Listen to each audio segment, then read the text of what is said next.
Welcome to Player Driven. Before we kick off today's episode, I want to let you know that these next few episodes are going to be sponsored by Community Clubhouse. Community Clubhouse is a free learning and networking hub for gaming community and player experience professionals. Community Clubhouse hosts in-person events at Gamescom and GDC that feature expert panels, AMAs, and networking opportunities across the globe. It's a really great group. We'll have links to their Discord and their LinkedIn page in our show notes. You should really check them out. And this episode is featuring Heidi Christine. She is the CMO at Pixels, and Conor McGinley. He is the CS lead at Twin Harbor Interactive. And we talk about all things community. It's a really fun and educational episode. We talk about how community is the new retention engine and how you can start to nurture your community to make sure that they're returning back to the game. We talk about support that feels human with this age of AI coming in. How do you make sure your support is still human and has a human element to it? And we also talk about the difference between Web3 and Web2 games and how they're different worlds, but the thing is, they are all games, and at the end of the day, they all face the same core problems. Heidi and Connor are fantastic guests. It's a really exciting episode, and big thanks to the Community Clubhouse team for putting it on, and we hope you enjoy today's episode.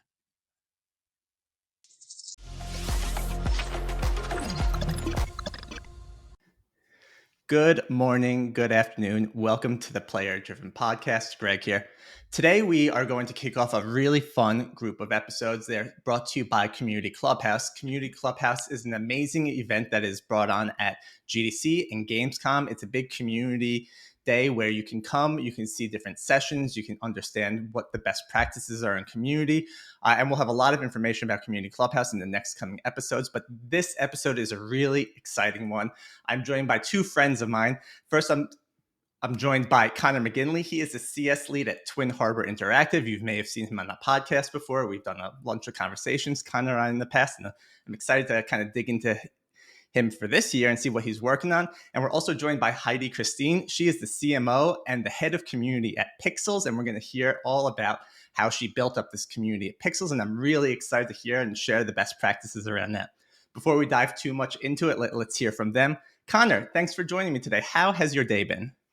It's been good. The weather's super nice. There's a lot of pollen, hence the watery eyes. I apologize for that, but nothing I can do with it at the moment, and I'm looking forward to it.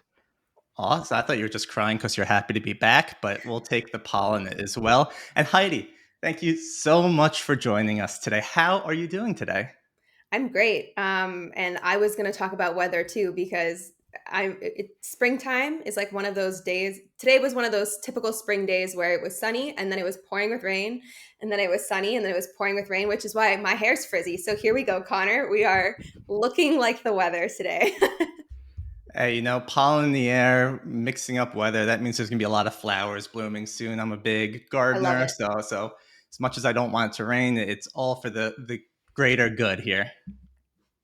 Um, I'm excited to hear both of your stories and how they play well together. You're both working on community and marketing and CS side of things and kind of building what I think is kind of changed in gaming. We're seeing a lot of social first support these days. We're seeing kind of how games are even being marketed by helping build communities. So I want to understand how both of you kind of are taking a look at these social platforms that are rising, and how do you think about them? Do you come up with strategies on how to either support them on these channels or to market them on these channels? And I guess focusing on kind of these new channels like Discord and Reddit and social, how are you guys taking a look at this? And maybe Heidi, you want to kick this off? Yeah. So my opinion on this is meet your community where they already are. If you're trying to create something totally new on a new platform, you're going to be probably a lot less successful and it's going to be a lot harder. So, for instance, Pixels is in the Web3 space, right? So, where do crypto people hang out already? Twitter, mostly X, if you will, and of course Discord. And so those are our two main channels. Now, as we've grown, Telegram groups have popped off here and there, and we've worked with the community leaders that have just naturally built these platforms to legitimize them as like an official platform for Pixels.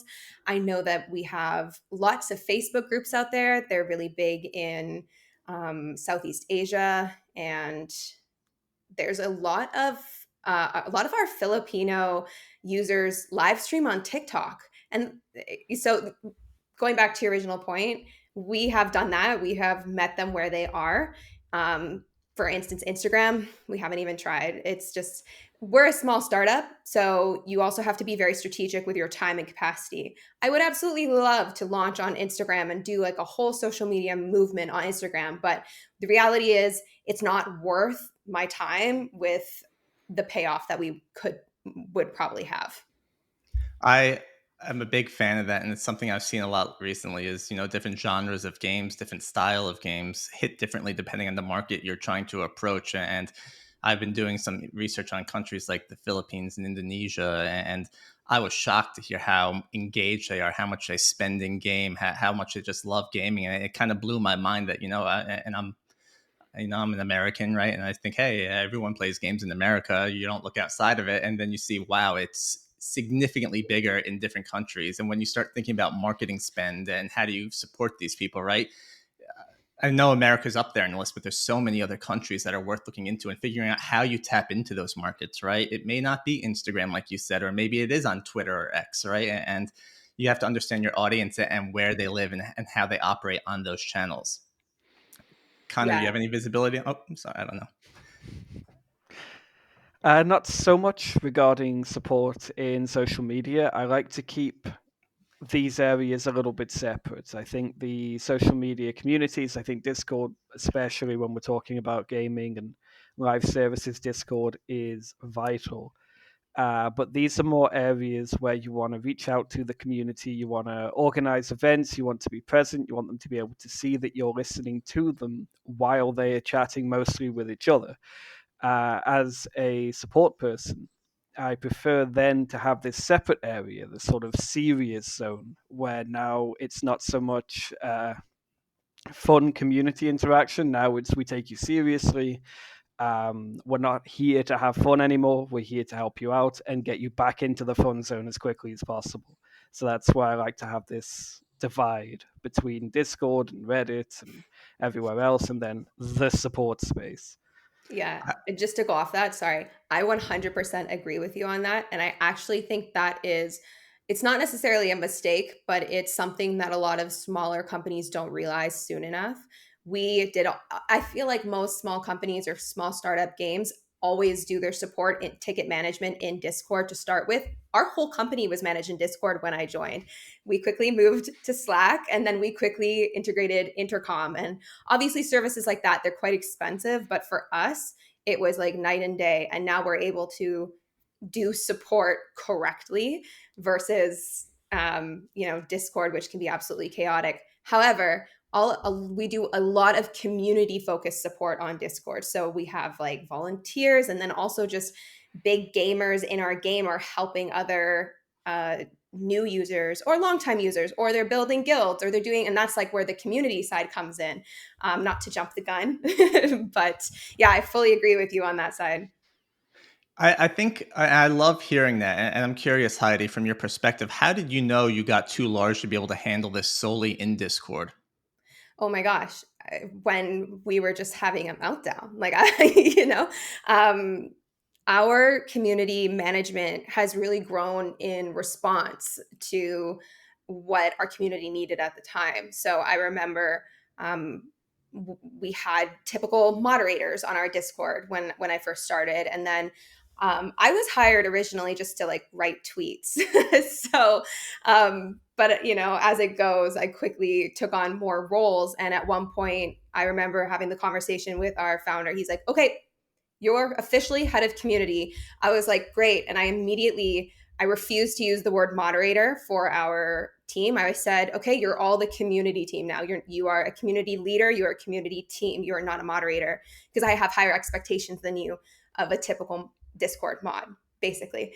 And then a few months later, we blew up in the Russian community, and suddenly we had thousands and thousands of more people on our Discord. And I have such strong memory. I was in Mexico City at the time, and I remember being at the Mexico City airport creating a new role called the farmhands. So our community team were paid. And there was only like 5 of them, and we needed more. So I created a new role called the farmhands. The farmhands are much more akin to a moderator, I would say. They still do a lot more than just a moderator, so that's why we call them the farmhands, not mods. But they kind of became community support, and there's like 26 of them now. So just going back, I forget what your original question is, if I'm being honest, but like I said, we've kind of like grown in response to how big our community needs were at the time. Oh, right, your original question. So yeah, throughout this process too, we were doing ticket management on, actually, I think it was when I was in Mexico City too. We were doing ticket management in Discord. And okay, this is kind of funny. I actually let go of one of our community team leads because he was just not performing. He was also maybe just not the culture vibe that we wanted, and he was doing all of support. So suddenly we had to take over support, and we saw how it was being managed or how it was not being managed, and that's when we were like, oh my goodness, we need to change this. So we implemented like folder types and all this crazy stuff on Discord, but Discord is just not simply built for the capacity that you need when you're getting like 100 tickets a day. Now we try not to get 100 tickets a day, but it happens sometimes, right? And so yeah, I would say it was like we were learning as we were going, but we weren't ignoring it, because when you ignore it, that's when, you know, Yeah. things can really go That's when south. things backfire, right? Yeah. No, I think that's great. I think identifying that, hey, we can't scale at our current needs. I love the fact that you are finding your farmhands on Discord, and you are finding these other people that can help you on Discord. And I want to jump back into that a little bit later. But I know Connor. Uh, I love the makeup of his team, and he focuses solely on automation, right? So, Connor, can you talk about a little bit about how you take a look at kind of when you start to get overwhelmed in support? What are the processes that you may follow, or what types of solutions do you look for when you start seeing, hey, there's a abundance of a certain type of ticket coming in? So one of the main reasons to come away from Discord and go into more dedicated actual support tools is primarily categorization and automation. Whenever you get, let's say, if you got 1,000 tickets in a day, 950 of those tickets could be simple one-line answers, information that's already out there, information that is already front-loaded, that if the player were to click in the right place, they'd see it, for example. And 50 could be tickets that need an actual person to sort them out. The problem is you don't know which tickets are going to be which until you've opened them and already spent time reading them, understanding them, and sending the reply. So the systems that I worked on via HelpShift was to have, firstly, a way for a user to select from a list of categories. My issue is going to fall into this. It's an account issue, a payment issue. I want to report somebody being abusive. I want to report somebody cheating. That assigns a label to it then that says which category this is. There may be, depending on that category, a question, an invitation to define the subcategory. If it's an account problem, what happened? I want to change my username, I forgot my password, and so on. So by the time the ticket reaches the system itself, it will say on it, this is an account issue, it's a forgotten password. And that lets me then have an automatic response that says, well, if you've forgotten your password, go here, click here, this is how you can reset your password. If it doesn't fit into any of these categories, the player can pick it's something else. And you do that often enough, it will go to a human agent who can then see already the summary that says it's an account issue, it's not one of the usual ones, and here's a summary of how the player describes it. So it turns the investigation that could be 5 or 10 replies between the agent and the player into one summary, one answer, which is much, much smoother and easier. I love that, and I like the automation aspect of it. I've always been a fan of automation. I have a question following that up of, in this age of AI, some people are having backlash. They don't want to work with bots. They say, hey, AI is taking jobs in the industry, but in reality, it's helping people accomplish more with less. Did your player base have any feedback when you first implemented a tool like this that made them do a little more self-service before getting to where they wanted to go? So initially, yes, there was a fair bit of backlash. A lot of people would say, "I hate this. I want a human agent straight away." And over time, it softened. Once people got used to it, once people stopped seeing it as a blocker to getting a person, because if you really do need a person, you will get to one. That's a guarantee. There's always going to be a person at the end of the chain. There's just going to be a lot of little pop ups on that chain to make sure that you can help yourself first. Because a lot of the time, and especially the way things were handled before, where we relied a lot on volunteers, you could get an answer. Whether the answer was correct or professional was up to the volunteer, but you would definitely get a human answer. And that's what I wanted to professionalize and fix. So initially, yeah, we don't like bots, we want humans. But the thing about bots, they're not like generative AI. The bots are handwritten by myself. I know exactly what they are going to say and how they are going to respond to player inputs, and I can make sure that this is, as designed, a system that will benefit the player. Like if you're playing an RPG, you get conversation trees. This is the same concept, just applied to something more practical. There is a plan. I say there is a plan as though it's not me coming up with the plan.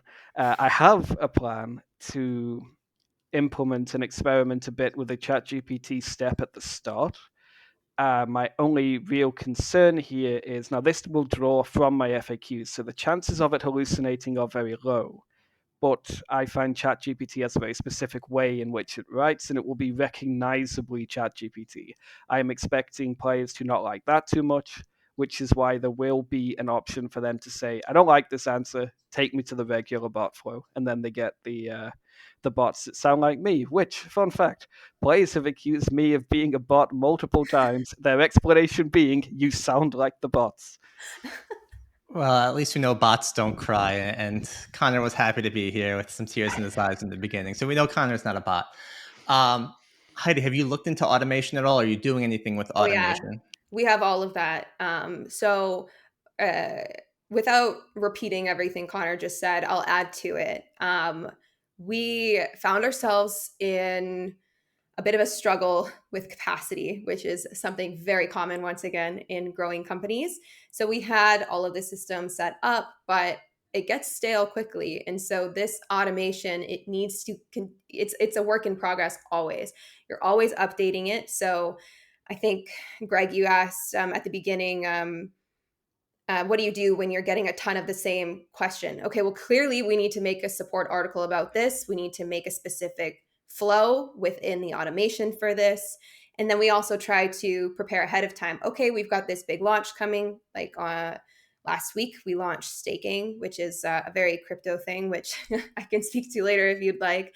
But we launched staking, and participating is very simple, but fully understanding it is a little bit more complex. So within my role, my goal is, okay, I need to prepare all of the support articles, or I need to prepare my support team who will then implement the flow as part of the bot that is interacting with our users. And then also, okay, we need articles for our content creators to be able to spread the word on how this works, and then a press release, and then our KOLs, or sorry, influencers, and then there's also the farm hands, and there's also our announcements, our blog posts. There's so many different pieces that go into teaching and preparing our community for big updates, right? So yeah, going back to specifically support, we have all the automation, but it needs to be continually updated. So we did bring on a head of support, and she is my favorite person. I bluntly tell the rest of the team, she's my favorite person on the team.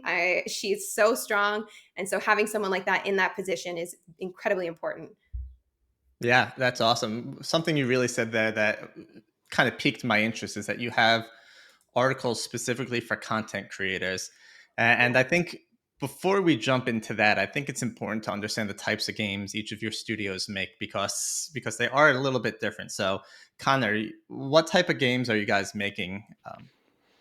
We are, as we call, long-term strategy games. So you build your empire, you fight other players, and it all takes place over a span of hours and days, and games can run up to a month. So we have historical war games primarily. We've got Supremacy 1914, set during the First World War. we have Call of War 1942, set during the Second World War, and World War III, which is more modern. And the principle is pretty consistent, but it usually means that players are going to be in that game together, competing for a fairly long time. Okay, so we got, I'm not going to call it RTS, but similar type of community type of game where you're building up and kind of supporting it over time. And Heidi, what are you guys building at Pixels? So the Pixels core game is an MMO. It is a multiplayer farming game, very wholesome. It's pixelated, obviously, so it has this kind of nostalgic feel to it. And yeah, throughout it, community has been very like a core component in the building process. Now we are shifting into a slightly more of a, it's not necessarily 100% publishing, but for lack of a better word, a publishing model. So we have another game called Pixel Dungeons that we recently launched, which is it is a multiplayer game, but it's fast. It's like 2-minute games of trying to mine. You mine as many pixel as you can, and pixel is our token. For those that don't know what a token is, it's like Bitcoin or Ethereum. So we have a pixel token. So through this publishing model, basically, we're building out a pixel economy. So bunch of different games that utilize the pixel token. And today, in a few hours, we have, this is not a publishing deal. I can't think of the correct terminology for it, more like a partnership, and they're going to be launching Pixel as a reward in their game. So building out more utility for the Pixel token and more opportunities to get your hands on it. So yeah, we've got lots going on, basically. Yeah, you're creating a whole currency here, huh? You're going to kind of spread it throughout the games here and just all of a sudden kind of work your way into all these other games. Yep, yeah. Do Pixel you, is the gaming token. Well, it will be. I'm curious, and I don't know the answer to this, but you are a Web3 game. Do you think, Connor, you're more of a traditional Web2 mobile game, right? And Heidi, you're more of a Web3 game. Does that play, from your perspective, the support side of things, is that a difference? I don't know who wants to start off that one. Well, I'm going to start by saying I have not worked for a Web 2 game. Mm-hmm. So my perspective might be totally incorrect. But I can tell you that having a layer on top of everything that has a direct relationship to of like a dollar value makes people a lot more passionate, very invested, and there are external forces at play that we cannot control, i.e., the market, the global market that does affect value. And people can be very, very mean but also passionate. It goes both ways. They can be very happy passionate or very angry passionate. So you need thick skin, I would say, in Web3. Yeah, I could imagine so. It's, again, you're messing with people's potential money or currency, right? And people are going to be protective of that. Yes. Connor? Yeah, now to start, I haven't worked in Web3 at all, but I imagine there are going to be certain foundational elements that are going to be quite similar between supporting a Web3 community and supporting a traditional Web2 live service community like ours. But I would imagine, though, that as you've said, it's more the extremes are a little bit more extreme, as when you're talking about people's money coming in and then maybe not getting what they want out of it in terms of virtual currency, that's one thing. But when it's a token that could, in theory, also be transferred back to real money in future, I imagine they're going to take that a whole lot more seriously. They get a whole lot more upset if that doesn't work out. I would say so. However, I do also think that calling a game Web 3 versus Web 2, like I say it because I feel like it's a good way to explain it to people, but it's just a game, right? I think there are black markets for every Web 2 game out there. Like the reality is, if you're in Fortnite and you get a really cool skin, you can sell that, you know? Well, I think you can. I've never actually played Fortnite. But, you know, there are black markets for all of this. Everything has an inherent value, even if it's just your time, which I think a lot of people don't think about in Web 2, and tell me if I'm wrong, but a selling point of Web 3 is the more time you put in, like you get like a direct value feedback loop for that. And people in Web 2 might not have that exact same feeling, but it's still, there's still value. It's your time, right? So, Yeah, and I'd say time is like the most valuable currency of us all, right? I yeah. mean, there's a certain point where you have the money to purchase all the gaming stuff that you want. The problem is I only have an hour left in my day, and what am I going to do? Am I going to download 100 games? I going to play the one game I've been playing? And I think people don't look Yeah. at time as a currency, but the truth is it's the one finite currency that we have that we can't change. And I would love to build on that also. Sorry, I'm taking over here, but one thing I say probably in every interview that I have is going back to community building and retention, which is what I truly think community building is all about. Um, we only have 24 hours in a day, and we have to work, we got to eat, we got to sleep, we got to do all these things. So we only have a few extra spare hours of our day. So why are our users spending those precious hours with us? I think that is really the goal, or like the target answer to figure out when you are building community and retention metrics. Yeah, I just took that note. I love that. Why are they spending their hours with us, right? This comes back to when you're creating a game. How do you find that fun, right? If you don't find the fun in the game, people aren't going to want to come and play the game. And we always talk about community, and community is important in gaming. But the truth is, at the end of the day, if you have a game that's not fun, doesn't Yeah. matter if you have a community or not. The game's got to be have some element of fun to it, whether it be a Web 2 game or a Web 3 game. At the end of the day, those terms are going to go away, and it's just going to be gaming again. I remember years ago, because I'm older, Web 2 coming in. Everyone's like, oh, what's Web 2 going to be? Blah, blah, blah. Eventually that term went away because it just got so integrated into what we're doing, right? And I see that coming for Web 3, right? It's just people are in the early stages, people were piling a lot of stuff onto it. It's just like, all right, it's got to form out what it's going to be. It's going to take a little bit of time. Web3 will be a thing. The question is, what will it be in the future? And that's what we got to start learning today by starting to put it out there. I got to very quickly. I gotta protect Greg from the Fortnite players. You can't sell skins directly in Fortnite, but one thing that does happen that support over there has to work to prevent, and something that I have had to deal with on my end as well, is account sales. People selling accounts to Right. each other after padding them with skins, with progress, and I have very briefly a fun story reported to me by a couple of our volunteers who found out that a couple of players were planning to sell an account. And the volunteer asked me if he should go and physically prevent this sale because these two players were planning to meet up at a restaurant near where the volunteer lived, and he said that he could go and like intercept them because they were writing the user ID and password on a napkin and exchanging that for money. And I had to tell him, please, under no circumstances, approach people in the real world. Do not go. It's enough that I know now that the account is being sold. I can look out for strange behavior. I can ban the account if necessary. Please do not put yourself in that situation, whatever you do. That's Uh, passion, though. yeah, you got like a James Bond on your team there, willing to Wow. go undercover and stop the handing of a briefcase over from one person to another.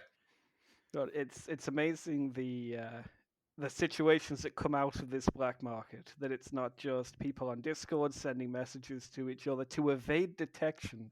They were going to do this in person, which is Wow. fantastic. That's commitment. Yeah, people try to sell accounts also, but we always just say, please don't do that, because there's always sketchy things happening around that. And with pixels and in Web3 games, there's crypto wallets involved, and if assets are moved around, like people can be drained and rugged and all of those crypto terms. So yeah, I always ask people, please don't do that. I beg you. So that always boggled my mind because I was always a big Clash of Clans player, and people would sell those accounts for so much money. And I know that the studios were trying to stop it, and I think I understood why, right? Because people are going to be cheating or maybe cheat to get to that level, then sell it. But is that the major issue? Is just you don't know how that person got to that level, and you don't want them to, if they cheated, you don't want them to share that account with someone else? There's a bunch of different reasons for it. Primarily, it's down to the terms of service, the agreement that the player signed by creating the account. The account is how we recognize the player. That is their entity within the system. That is how we know who they are. We don't have their real names necessarily. We don't know who they are in the real world, but we know this username is this person. So when the account is sold, we now have a big question mark over who has access to this account. There is no legal structure within the terms of service to allow for a transfer of account ownership. So the buyer of the account is not the account holder. They are not the person who signed the agreement. So they have no rights over the account. So if the person who sold it then says to us, my account's been stolen, get it back for me, we have to. That is the person that we signed the agreement with. That is the person who is entitled to that account. So that's, I would say, the primary reason for it. The others being it's generally unhealthy to, and I would say this is a major difference. Ultimately, I don't think there's that much between Web 2 and Web 3. I would say the inclusion of real world money is the biggest difference here in terms of how the community interacts with each other. For us, for traditional live service, for traditional publishing, having money going between players that you have no real oversight over or control over or doesn't involve you is quite dangerous for us. It involves you can have players who are at each other's throats over it, agreements between them that involve real money.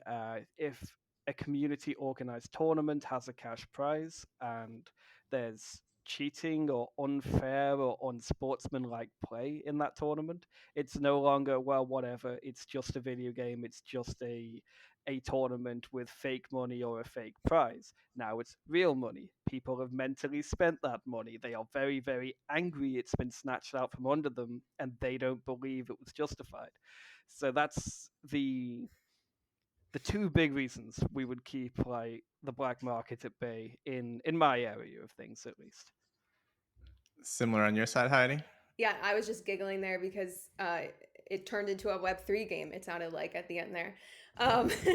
So, yeah, all the above. And I would say in crypto and Web3, and there are a lot of bad actors out there, and they can do some shady things, especially with crypto wallets. And what happens a lot of the time too is the person that builds up this account, it's a bot, they've cheated, they've done something that goes against our rules. They sell it to a player who probably doesn't have as much experience in computer engineering or whatever they did, or in crypto. They're just here to have a good time and they have no idea. And then we ban the account and they have no idea all their investment is gone and they're really upset and sad. It's just, there's so many icky situations that happen. And so I beg users, like, please don't do that. Please. No, that's fair, right? I mean, just protect yourself at the end of the day, right? You don't want to get banned for something you didn't do. But Yeah. that's a super common thing. Like, I'm quite resilient, Heidi. I imagine you're quite resilient. We're quite hard to get something out of. We know what people are going to try. We know the tricks. Other players, not so much. Other players don't have that experience. They don't have that kind of training, and so being tricked or coerced into selling your account can happen, and that can be quite an unpleasant situation for everyone involved, and so on. All right. Let's jump to this fireball round. I got a couple questions for you. We'll start with Heidi can answer first. What game did you last play? And I know it's not Fortnite. It's not. I'm actually a huge mini game player. When I first started at Pixels, I did not define myself as a gamer because I don't fit into the stereotype of gamer. When you think gamer, I would say at the highest level, a gamer is usually male, right? They're playing on Xbox or WoW or like some League of Legends, that kind of stuff. I never participated in that. And then our founder, CEO, so I was the first full-time hire, so I became pretty close with Luke. And I remember him telling me, my level on Candy Crush is like 3,000 something, and he was like, Heidi, you are probably one of the biggest gamers at this company. And I was like, what do you mean? No, I'm not. I've never owned a game console. Anyways, back to your question. The last game I played is a game called 1010, which honestly I've already destroyed it, so I don't know why I'm even bothering. My highest level is 24,000. But it's like, ooh, sorry, my light is blocking it. Can you see? It's like one of those games Yeah, where you like it's like fill it Tetris. up, and it's kind of like Tetris, but not Yeah, not like moving. Anyways, big fan of this game. So that's that. 10-10. Connor. So I, a male on my Xbox, have I've been playing most recently. So I tend to have two things going on: my single player game and whatever I'm playing with other people. So with other people is at the moment Space Marine 2 and the Division 2 because I made a clan. It's going quite well, but on Xbox on my own, I've been playing Expedition 33, which is excellent. This is one of my favorite games of the past few years. It is just brilliant. There you Why? go. What is it about it that's so good? I am a sucker for presentation. You give me a proper musical score, you give me really good visuals, and you give me melodramatic dialogue that's gonna have me like tearing up during certain scenes, and I am there for it. The Like a Dragon series is one of my favorites for this because it's over the top, it's very dramatic, and Expedition 33 is essentially a French JRPG. So it's turn-based combat with some quick time events, some reactivity. All of the spells, all of the actions, the costumes, the environment is all very. It's had a lot of effort put into it. And normally, when I play JRPGs, I really like the visuals. I really like the combat. I like thinking my way through these challenges. I like the way the world looks. I like the way the enemies look. But I never like the dialogue very much. I always find it very surface level, very anime in the way it's presented.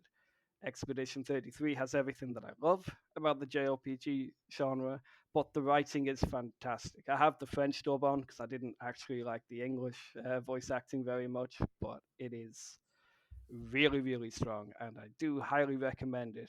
Even if you just see a little bit of it on I'm YouTube, gonna look you it will up. see why I love it.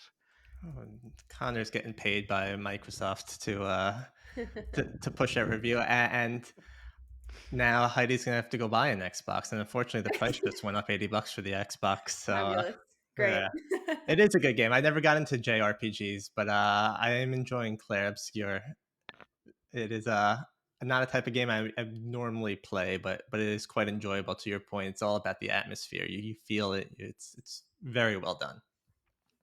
All right, next question is: what was the last movie or show you binge watched? How do we define binge watch here? More than 2 episodes at a time. I came this close to watching all three of the new Andor season episodes all at once, but I only watched two. I'm gonna watch the last one when my partner gets back because Andor is just I don't even have words for it. It's just the best. Not necessarily the best. I say not necessarily the best. No, it is the best Star Wars stuff, but it transcends that. It is beyond. I love that show. Andor, one vote for Connor. Heidi. Okay. I don't really have an answer, but I have a good excuse. All right. I moved to Spain in December. And so I only got a TV like a month ago and my couch a week ago. And I haven't really had access to a television or anything like that for a long time. And so my answer is actually I rewatched Gilmore Girls when I was living in my parents' basement in December before I moved to Spain. All There right. you Go Gilmore go. Girls. Yeah. Um, the last one I'll have here is: if you aren't working, what is the hobby that you're doing in your free time? Heidi. Um, I love just kind of, ooh, okay. I love exploring towns and cities, and I did just move to a new place, so I've been doing a lot of that. I so I basically I start work at around 3 p.m. because I match North American hours. So between around 9 and 3 are you can find me either in the mountains walking on trails with my dog, walking up and down the streets of the city or in coffee shops. I love cute coffee shops, and every morning I'll sit in a coffee shop and do Wordle and Connections. And then there's all those. Actually, that's the last game I played, Connections, There because you I go. play that every day. And there's actually a third game that I play on top of that, which I think most people don't know about, but it's called Worldle. So it's like Wordle with an extra L, and basically it's that you see the shape of a country and you have to guess what it is, and I'm pretty good at it. So Heidi really is the biggest gamer on this call here, huh? love mini games. Connor, what's your hobby? So that sounded all really, really nice and social and going out and doing things. My It's a weird hobby one. is a little less well known. I am at the moment the vice chairman of my local fencing school in my town, and we do historical fencing rather than Olympics. So this here is my fader, my training longsword. I also recently had this made, which is a messer for one-handed dueling. It's very, very cool. I mostly have them back here because they look cool and to show off. I hope my fencing instructor does not see this because I've been injured and not been to training for a little while. So he's going to be looking at this and saying, "You say your hobby is historical fencing, and yet you never seem to be historically fencing." So that's That's me. so cool. What's Well, that movie where that kid goes and plays and then I'm gonna butcher it. I don't remember. There's like two guys, they get community service and they have to go be big brothers of two kids. And then one of them is super. grown-ups? Yeah, I think maybe. That's what I think I'm of when being, you I'm being There you go. jump Grown-ups scared with with it. the dude wait, from I need Always to make Sunny. sure. Anyways, it's a great movie. No, it's not Grown Ups. Not I don't grown-up. know. I'll have to figure it out. But anyways, that's really cool. That beats Wordle. Come on. Nothing beats a good coffee shop, though. Even if people with swords and fencing, what is it, sabers? What's the fences? No, the saber is over here, Opie? Greg. Or Pay attention. no, what's the name of the fencing sword? Is it like an opie or You mean the epee? epi? That's I was close. foil epee. Saber fencing is also an Olympic tradition. All right. Well, that's an intense one for us, Connor. It's as gaming folks, it's that's a lot to go outside and start swinging swords at people. Um, all right. One of the first questions I have is both of you are in kind of the community side, the CS side of the world. When you wake up in the morning and you're going to boot up your computer, start working for the day, what is the part you're most looking forward to? Does my cup of tea count? Sure. If that's it, go for it. No, Um, silly answer aside, I am very much a solutions focused person. I really, really enjoy being able to get there's a whole process, right? And having an issue happen, being able to identify the pattern as quickly as possible to then be able to say to QA or to whoever needs to fix the issue, I know exactly what is causing this because I have 10 different players describing it 10 different ways, and the one thing they all have in common points to this. And getting that fixed super quick is wonderful. And on occasion, I have had, when you're not quite dreaming, you're half awake and you are not. Yeah, no, that sounds weird, right? You are dreaming, but you're kind of awake. It's when you fall back asleep after your alarm and you end up in the weird space, the weird zone. Sometimes I have had whole systems sketched out for me in that moment, and then I sit at my desk. Now I have to try this out. I put it all together, and you know what? It works, which means sometimes our customer support has literally come to me in a dream. It's better that happens to you in the morning than at night because when that comes to you at night, you just can't fall asleep. You're just sitting there thinking all night and it's just building out. that's funny. Heidi. Our head of support, so her and I were working on like a side initiative, as you do. And she actually messaged me last week saying, "Hey, I had a dream about this thing and I think we should build it." So happens to everyone. So you know you got a Um, real one. yeah. That's a really hard question. Every day is so different. everything is always changing. The tasks I have to get done every day are different. If I had to think of something that was just super high level, honestly, scrolling Twitter and just seeing what our community has been up to. What are people posting about? What community events happened over the weekend, like planned ones and not planned ones, and just seeing everyone's messages, hopping in Discord and just getting a sense of what's going on. I would say most of the time that's my favorite part. If there's something bad going on, then it's my least favorite part. It makes the day go quicker, though, sometimes. Mm. So, in a similar question, I want to talk about Community Clubhouse. So again, you both know Community Clubhouse, and you found Community Clubhouse through the events and seeing all the things. Again, for those listeners, Community Clubhouse is kind of a free learning and network hub for gaming community and player experience professionals. It was founded when we saw that conferences were really developer heavy, and we wanted to put more of a focus on customer experience individuals, people who are in the community, people who are doing support, people who are doing that. Can you tell me how two of you continue to learn while you're on the job? And from my own experience, I remember being the young tier one support guy that in between tickets would browse tech forums and understanding what the latest news was. And as I got older, I had less and less time to focus on my own personal research for growth because I was focusing more on whether it be teams or growing kind of the work I've been doing. So how do you continue to learn about the best practices that happen in the customer experience world? Connor, you want to kick that one off, or is it too much to think about first? It depends. I can think and talk. That helps it move along.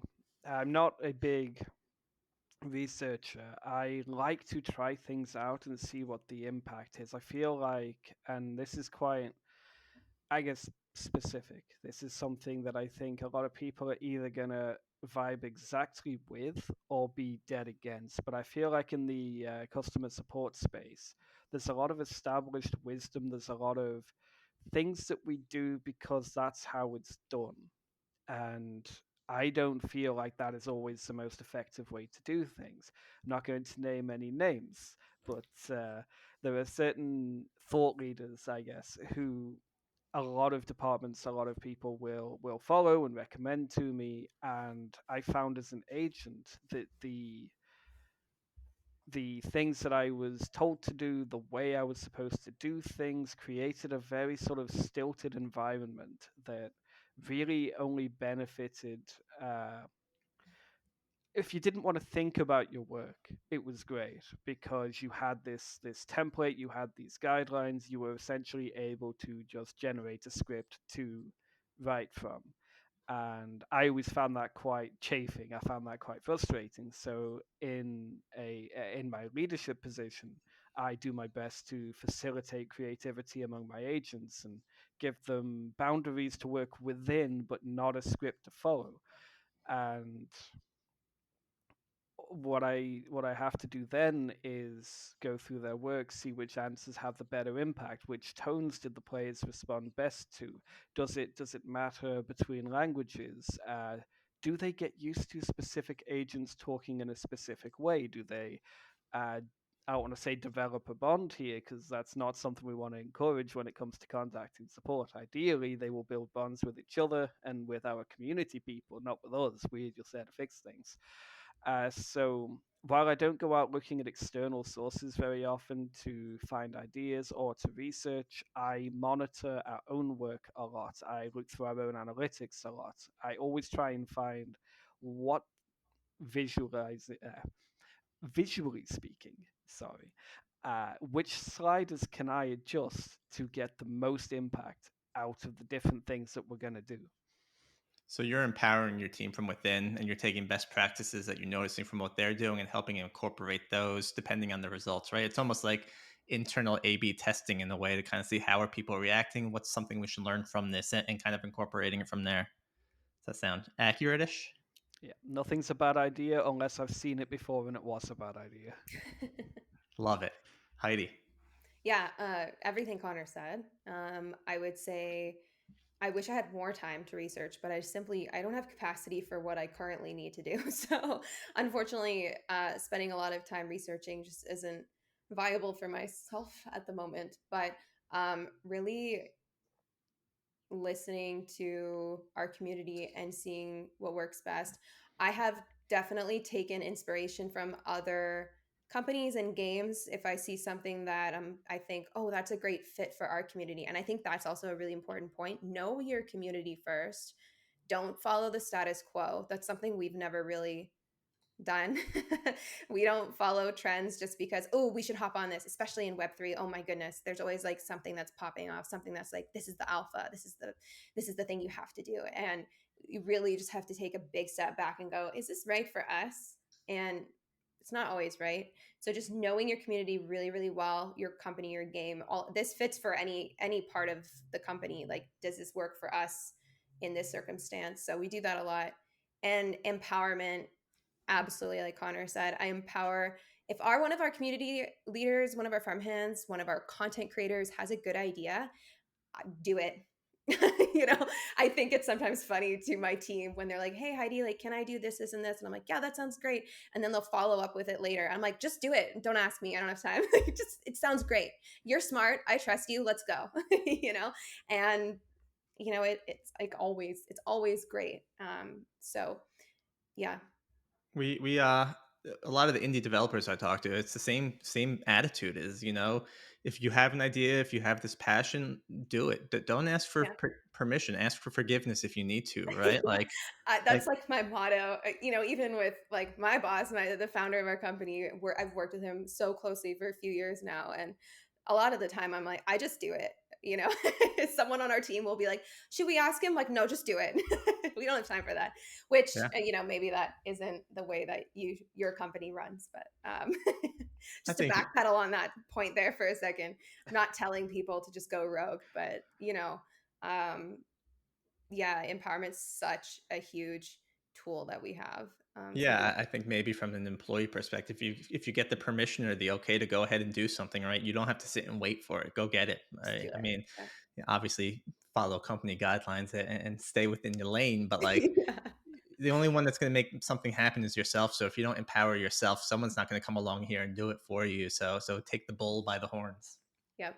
Yep. And honestly, once again, all my experience in these areas is with a small company, but like every single person on your team needs to have that mentality, or you know like maybe there's not space for that person, or maybe this isn't the right fit for that person on your team, because um my title is CMO and head of community, and I am doing the most random things you could imagine that a traditional CMO would not be doing. I actually don't really know what a traditional CMO does, because I don't even like the word marketing, because I think it encompasses way too many things. So yeah, that's what I would say to anyone looking to work for a small company. Being a generalist, having your eyes open, and being very independent is so strong and will take you very far. So I'm curious from both of your perspectives. You've both been in your position for a bit of time now, right? And we're almost halfway through 2025, which is just crazy, but that's a whole different issue. Are you seeing any difference in support trends this year than you have last year? Are you putting more focus in one specific basket compared to the other? Is everything just still kind of staying above water? The emails I get, the cold emails, have gone from we can get you really, really cheap services to we have an AI startup to provide customer support. And that's cool. There are 12 different AI startups that can do my support at this point. And I think now I'm not an expert on AI, not against AI. I haven't put too much thought into. No, I'm coming at this from the wrong angle. Generally, I like to solve problems with the most effective tool. And I believe for customer support, the most effective tool is going to be people. People don't scale fantastically well, unfortunately. They need to eat and be paid and all these terrible things. So you're not going to be able to match one for one your customer support team and your player base, right? That's not really feasible.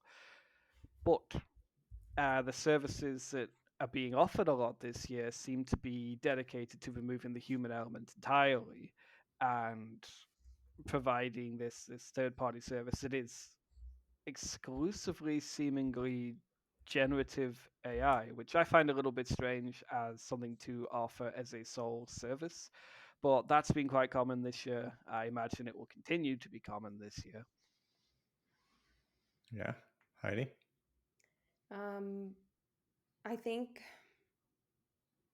so. I'm going to speak fully from the perspective of a Web3 game once again.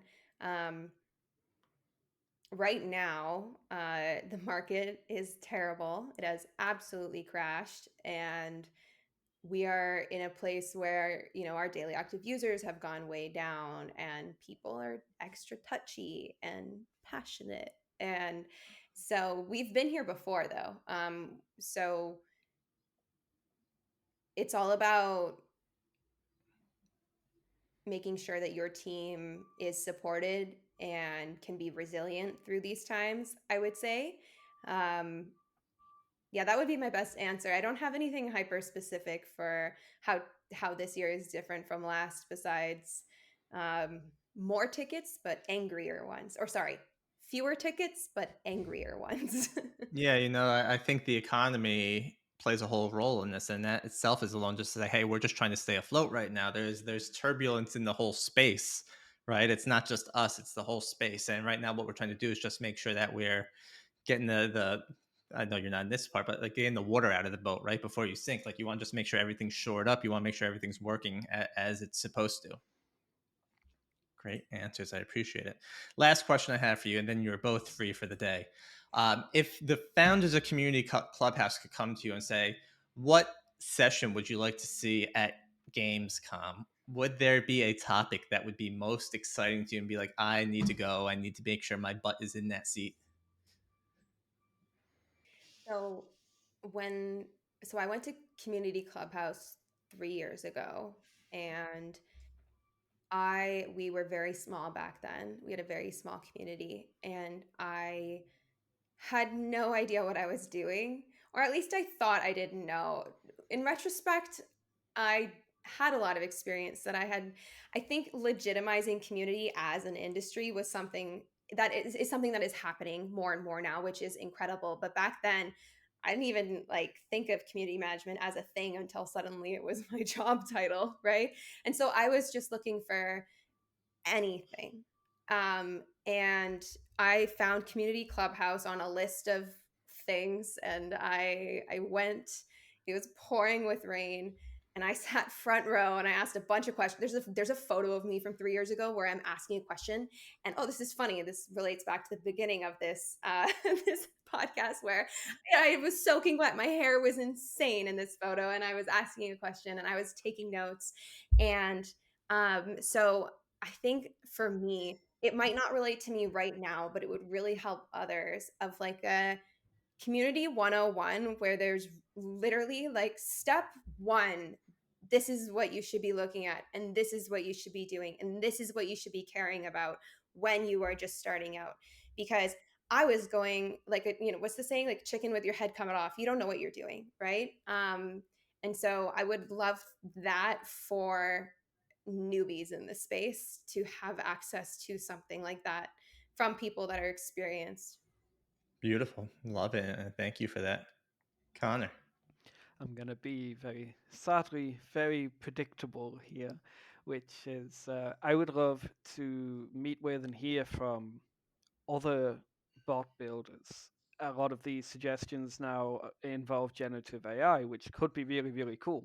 But they do seem to stop at that first step of just incorporating it. I would love to see what more imaginative and creative people can do with it than me. I want to see. I want to see what nightmare trees other people have made, so that I can steal from them. To be blunt. I could tell you, Connor, from speaking with you and my time at Helpshift, you are probably one of the most advanced bot builders I know, and you take the craft very seriously. So, unfortunately, if we have an event like that, you're probably hosting it. So It's you're it's gonna put it lonely on, at the top, Greg. but It's there's a heavy learnings from cloud. everyone, right? Someone that just first starts building a bot's gonna have an idea you never even thought about, right? So learning doesn't need to come from the smartest person in the world. You just need learning from a lot of people and understand what they're doing. And I think same thing with the Yeah. community of gamers, right? What are they doing in the game? We built it like this, but they're playing it like this. You don't change them, you change the game to kind of fit that mold, right? So I think there's learnings there, right? Yeah, you just said something. Oh, I'm sorry, Connor. You just said something huge, and that is you don't need to learn from one person, you need to learn from everyone. Everything you do is all about finding the perspectives from every single person. I don't really care what someone's job is. I don't really care who they are, what their experience is. If they have an idea or an opinion about community or whatever it is I'm working on, like tell me, how do you feel about this? Like what are you thinking? Because their opinion is valid and it's a valid perspective. So um, talk to everyone. Don't just listen to one single person as like this is correct. Like listen to everyone.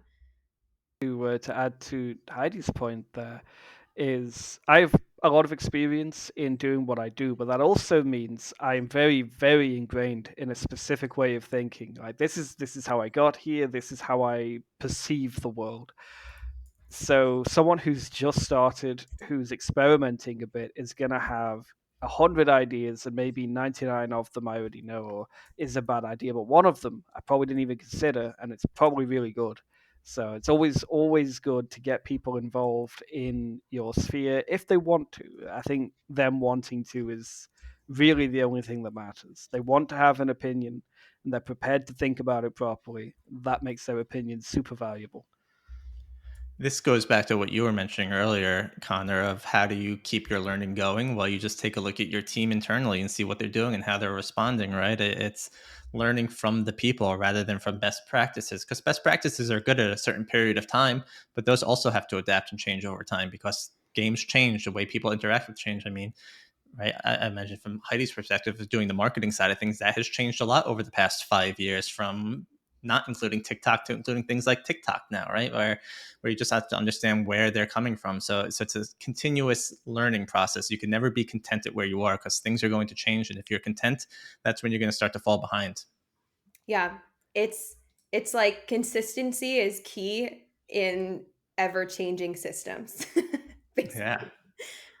Well, Heidi, Connor, this has been an awesome conversation. I mean, player experiences pulls at my heartstrings, and just hearing their approach you both take. First of all, thank you so much for sharing and sharing with us. First question I have here is: are you guys going to be at Gamescom?